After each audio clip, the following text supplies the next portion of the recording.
নমস্কার সবাইকে। আজ আমরা আবার একটি গল্পের মাধ্যমে মনের ভয়ের বাস্তবতা সম্পর্কে জানব। মনের ভয় কতটা সত্যি আর কতটাই বা বানানো, তা আমরা এই কাহিনীর মাধ্যমে বোঝার চেষ্টা করব। তো আমাদের এই বাস্তবতাটাকে আসলে কি গড়ে তোলে? উত্তরটা হলো আমাদের নিজেদের চিন্তা। তাহলে সাফল্যের জন্য কি ব্রেন ওয়াশড হওয়া যায়?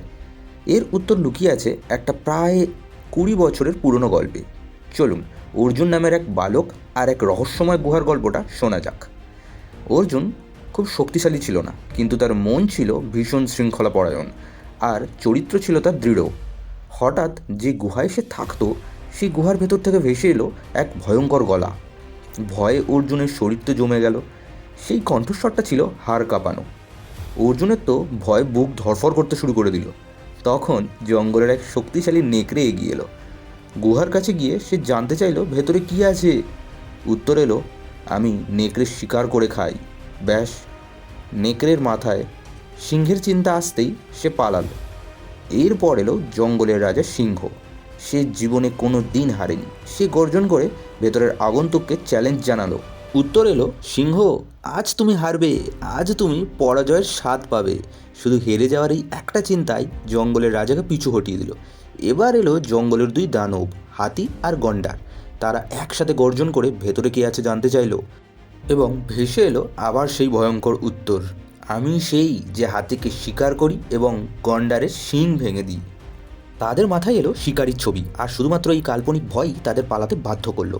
জঙ্গলের সবচেয়ে শক্তিশালী পশুরা হেরে গেল। তখন এগিয়ে এলো একটা ছোট্ট ব্যাঙ। ব্যাঙটা কিন্তু ভয় পেল না। সে শান্তভাবে বলল, বেরিয়ে এসো, না হলে আমরা সবাই ভেতরে যাব। আর ঠিক তার সঙ্গে সঙ্গেই গুহার অন্ধকার থেকে বেরিয়ে এলো একটা ছোট্ট ইঁদুর।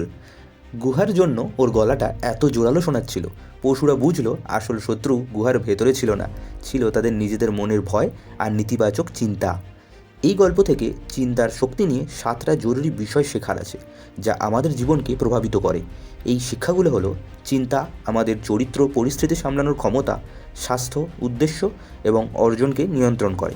তাহলে প্রশ্নটা হলো, মনের ভিতরের গুহায় যে ভয়েসটা শোনা যায়, সেটাও কি আসলে ছোট্ট ইঁদুর? আজকের এই গল্পটি একটি রূপক হিসাবে কাজ করে। আমাদের মনের ভয়গুলো অনেক সময় গুহার ভেতরে থাকা সেই ইঁদুরটার মতনই ছোট্ট এবং ক্ষুদ্র, কিন্তু আমাদের নেতিবাচক চিন্তার কারণে সেগুলোকেই পাহাড় সম বা দানবীয় হয়ে ধরা দেয়। আমাদের অনেকেরই এমন অনেক কিছু করার থাকে যা মনের নেতিবাচক চিন্তার কারণে আমরা করতে পারি না। চলুন একবার যাচাই করেই দেখা যাক না, সেটা বাস্তবিক ভয় নাকি গল্পের মতনই ছোট্ট একটা ইঁদুর। তাহলে আজ এই পর্যন্তই। দেখা হচ্ছে পরের কোনো ভিডিওতে। ভিডিওটি ভালো লেগে থাকলে অবশ্যই একটি লাইক এবং সাবস্ক্রাইব করে আমাদের পাশে থাকবেন। সবাইকে অসংখ্য ধন্যবাদ।